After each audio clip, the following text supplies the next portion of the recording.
America did not exist.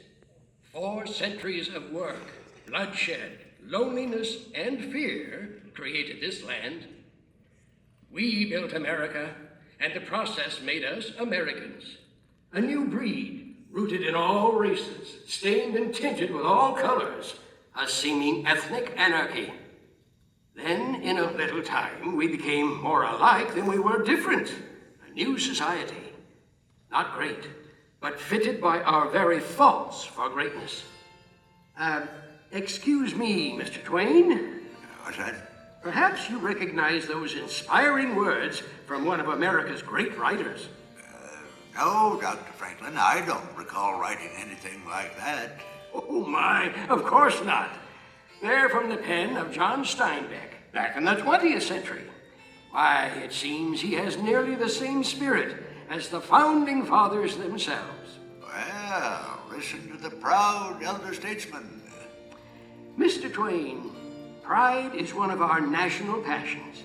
Even those who overcome it are proud of their humility. Easy now. I was born modest. Fortunately, it wore off. Dr. Franklin is our genuine American antique. I suppose our story begins with you. Actually, it started long before even my time. It started when dreams and visions of a new world were shrouded in the myths and legends of an old world. Finally, through those early mists of uncertainty, sailed the first great adventurers. This tiny ship is the Mayflower, carrying pilgrims in search of their dream, a dream of religious freedom. So, if you'll pardon an old man's pride, for me, this is the beginning of the American adventure. There's a land across this ocean I'm waiting to see, a land for these people who dream to be free. So stand by the mainsail, the fierce storms will race, aloft with ye mates, our King Neptune will face. You'd think that these landlubbers never would last, this cargo of pilgrims 12 week for the mast. It's land ho, me hearties, at last we've arrived, and praise be to God, nearly all have survived. But a look o'er this wilderness brings me to dread that the first bitter winter may leave all more dead.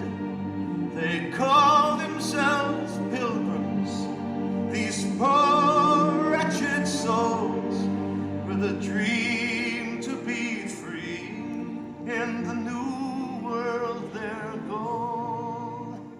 Yes, far from welcoming the early settlers, this land severely challenged them.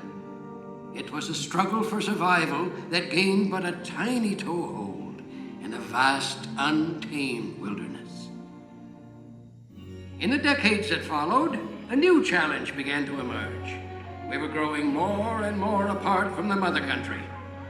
Passion began to govern, and she never governs wisely. Ah!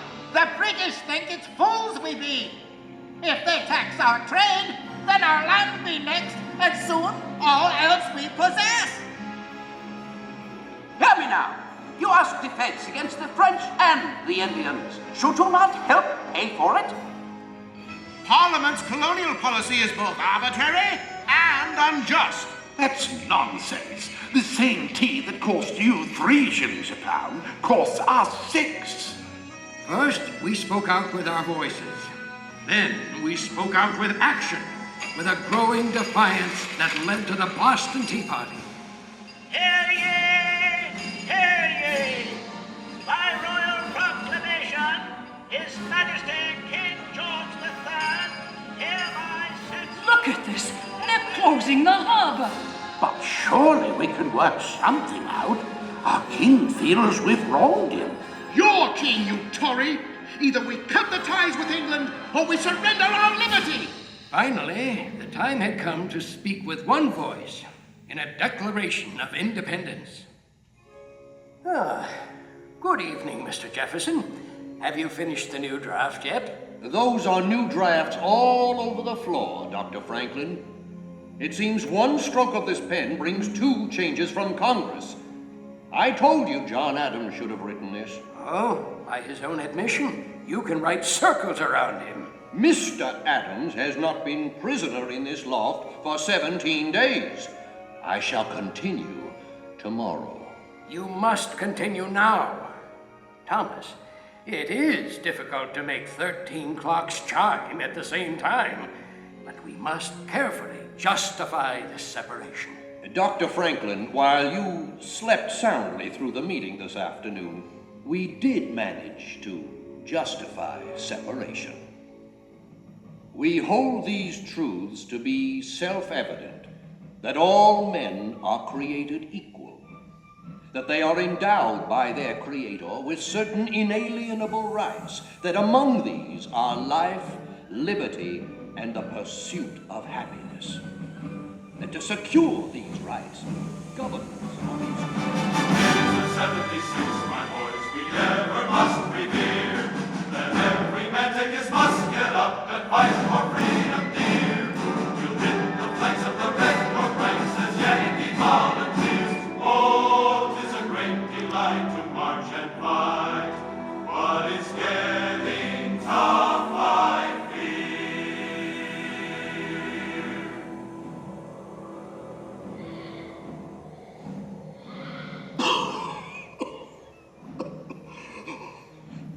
I shan't spend another night up here. At least you got shoes, mate. There's not a dozen left. What can say that? Don't tell me, friend. Tell the good general then. Tell him that half his camp has got typhus, smallpox, or dysentery. And there be not a ration amongst us. Now we can forage for hickory nuts. Aye, while the English overindulge in our Philadelphia's fine food and drink. 'Tis a strange war we shoulder, George Washington. Congress sleeps warmly in York. And the British party in Philadelphia. And we freeze or starve to death here in Valley Forge. The days of Valley Forge, my boys, forever we must hail. We fight the cold with rags on our feet as the lobster backs regale. But the time will come when they'll be on the run and their ships will homeward sail. Oh, 'tis a great delight to march and fight along the victory trail.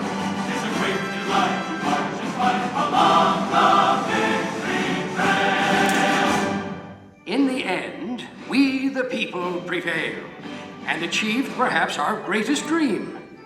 13 very different colonies became the United States of America, and we were free to become an entire nation of dreamers and doers. Westward bound, Dr. Franklin, to new frontiers. To the age of Samuel Langhorne Clemens. Well, I like to think Mark Twain was part of all that.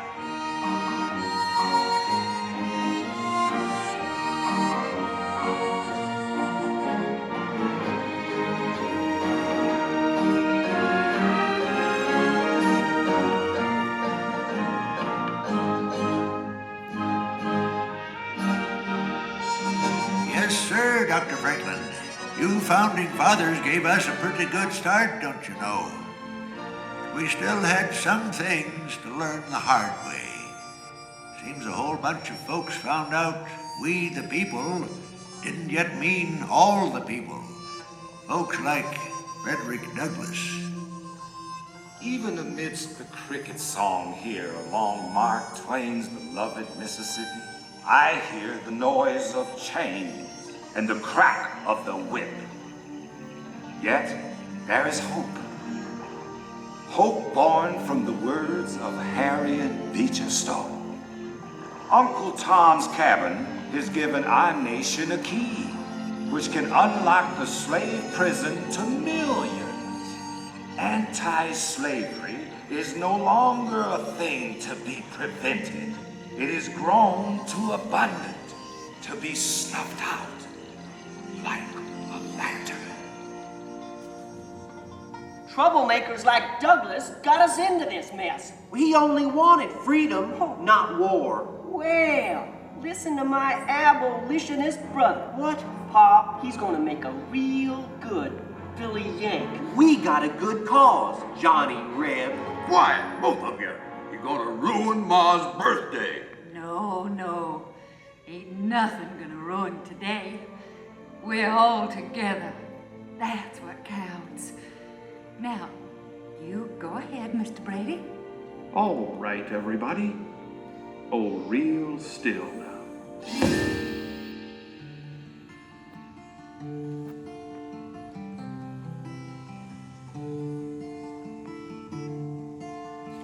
Two brothers on their way, two brothers on their way, two brothers on their way. One wore blue and one wore gray. One wore blue and one wore gray as they marched along their way. The fife and drum began to play, all on a beautiful morning.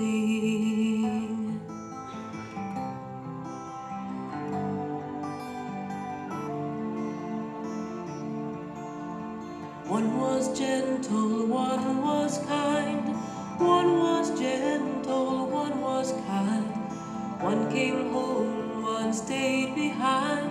A cannonball don't pay no mind.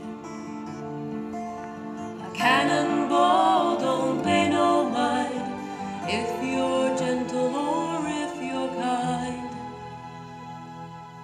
It don't think of the folks behind, all on a beautiful morning. All on a beautiful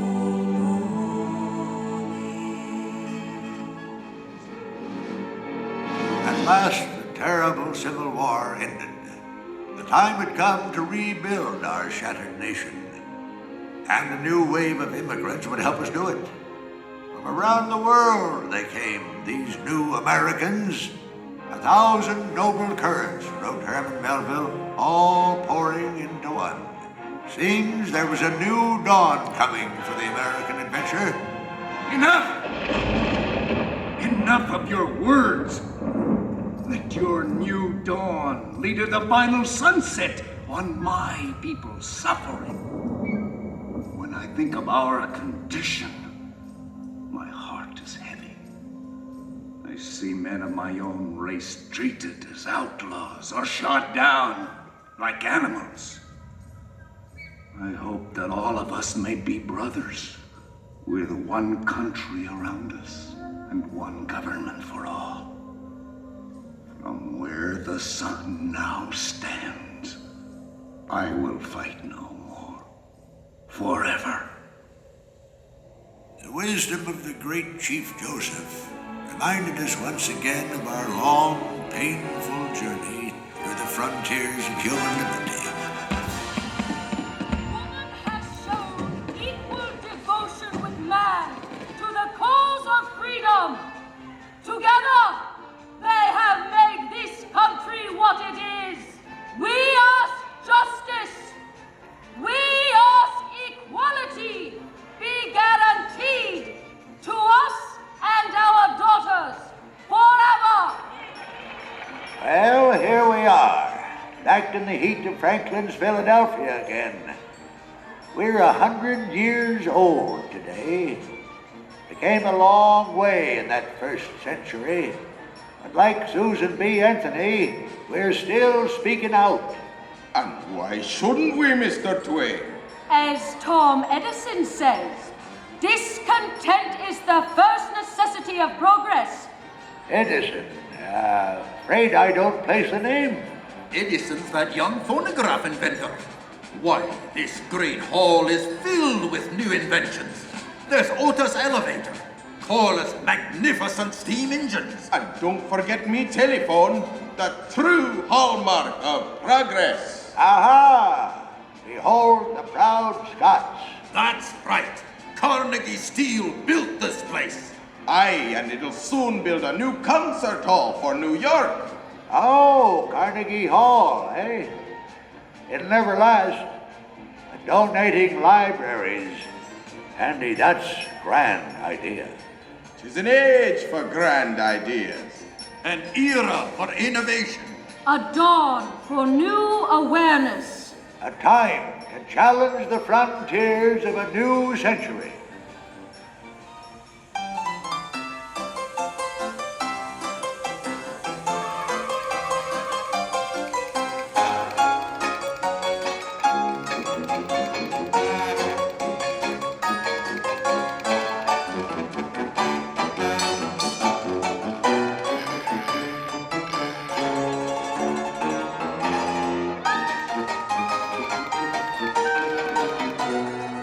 Yes, sir. We soared into the 20th century on the wings of invention and the winds of change. But our America the Beautiful, she was changing too. We needed people like Teddy Roosevelt and an outspoken naturalist, John Muir, to get our attention. Beautiful. Bully beautiful. Those falls are magnificent. Aye, Mr. President. But it won't last if the timber thieves have their way. John, you may be right, but the country's growth is putting a tremendous demand on our resources. Any fool can destroy trees. Why, for more than 3,000 years, God has cared for our giant sequoias, saved them from drought, disease, avalanches, and floods. But he cannot save them from fools. Now, John, you know I can't ask lumbering to stop completely. All I ask is that we stop massive destruction. What will our children inherit? Seedlings? Of course not. I realize we're not building this country for a generation alone. I know we've got to expand our parks. Then start it here and now. Make this valley a part of Yosemite National Park. Well, I guess we needed those national parks. Seems the simple life of my day was slipping away. Ready or not, we were soon thrust into the hectic role of a world leader and into the war to end all wars.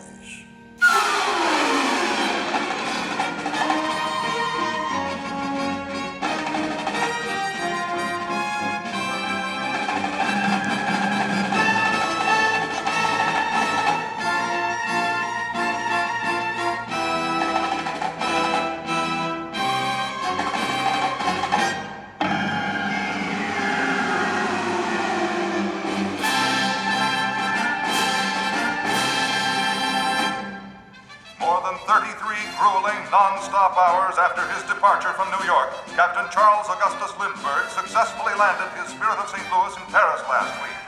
Lucky Lindy's solo flight across the Atlantic has certainly placed him among the greatest in a long line of American pioneers. Today, October 29, 1929, Wall Street became America's greatest wall of rubble. This stock market crash has tarnished the golden dreams of millions. Once I built a tower to the sun, brick and rivet and lime. Once I built a tower, now it's done. Brother, can you spare a dime? Spare a dime? Sure. Buy 4 of my apples, and I'll loan you back to 10 cents. Hey, Sam, I heard tell there's New York millionaires are selling apples too. You mean ex-millionaires, don't you? Hey, it looks like the storm is finally letting up. Well, maybe the Sunday drivers will come out hunting for gas. Ain't many folks will pay no 18 cents a gallon. Hey, listen, fellas. Old FDR's been inaugurated. This great nation will endure, as it has endured, will revive and will prosper. So first of all, let me assert my firm belief that the only thing we have to fear is fear itself.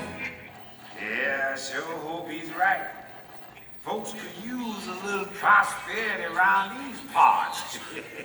Yes, sir. Before this depression, we sure had enjoyed special blessings. Hold it.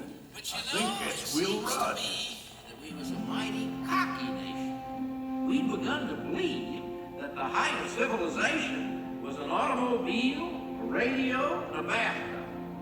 Of course, now we're a whole lot smarter. Now Congress wants to trim down the Navy so it'll fit into the bathtub too. You know, it seems to me like we're the only nation in the world that waits till we get into the war before we start getting ready for it.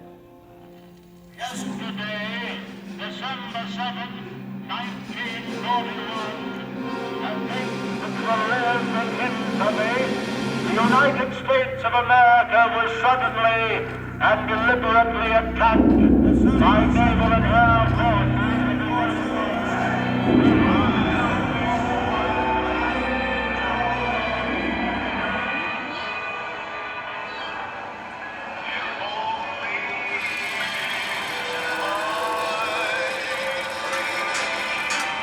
Yes, that was dedicated to you, Rosie. Tens of thousands of you across the face of America working tonight to keep our boys in the fight. To all of you out there, a very Merry Christmas. Well, Rosie, think you'll ever get this old top back in the fight? We'll sure try, sailor. Hey, what did you fellas do? Let the whole Nazi fleet use you for target practice? Yeah, no wonder they got us working double shifts. Great way to celebrate the holidays with our guys over there. Cheer up, Jane. Maybe we'll all be together by next Christmas.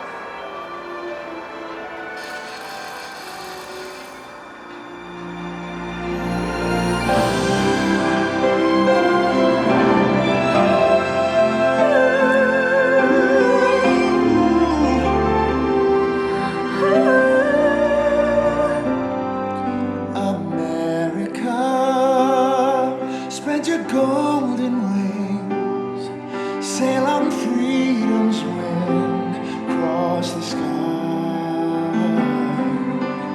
Gray bird, with your golden dreams, flying high, flying high.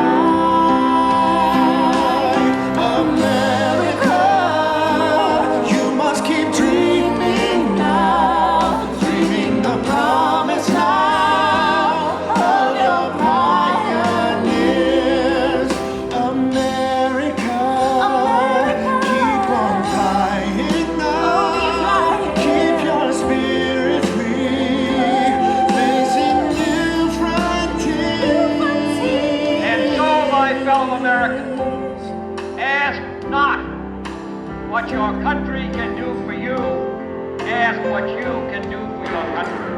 My fellow citizens of the world, ask not what America will do for you, but what together we can do for the freedom of man. I have a dream this afternoon that the brotherhood of man will become a reality in this day with this faith. Put your feet down, 2.5. Picking up some dust. More forward, drift into the right low. Contact light. Okay, engine stop. We copy you down, Eagle. Tranquility base here. The Eagle has landed. Restless one in a world of change, keeping dreams aloft in the rain. Spirit free, Soaring through the clouds of time,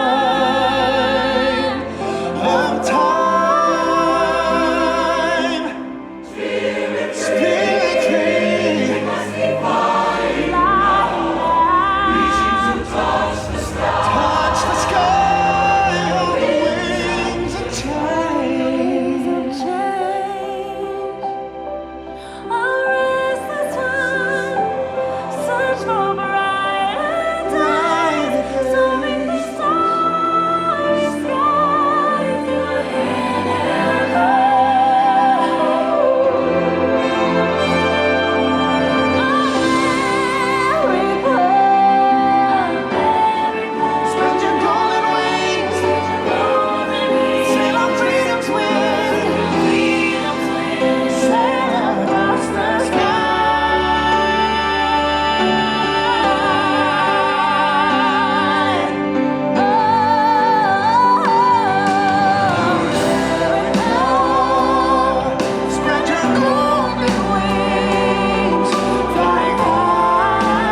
Mr. Twain, what do you think of our America now?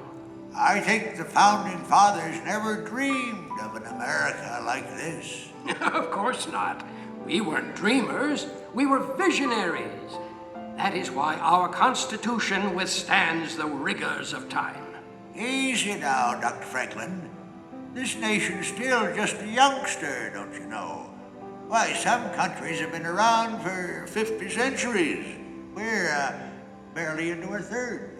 That's true, but look what we've accomplished in that tiny span of time. My dear doctor, earlier you found John Steinbeck so inspiring, and he also sounded this warning. We now face the danger which in the past has been the most destructive to the human: success, plenty, comfort, and ever-increasing leisure. No dynamic people has ever survived these dangers. I may have invented these bifocals I'm wearing, but I can assure you they are not rose-colored.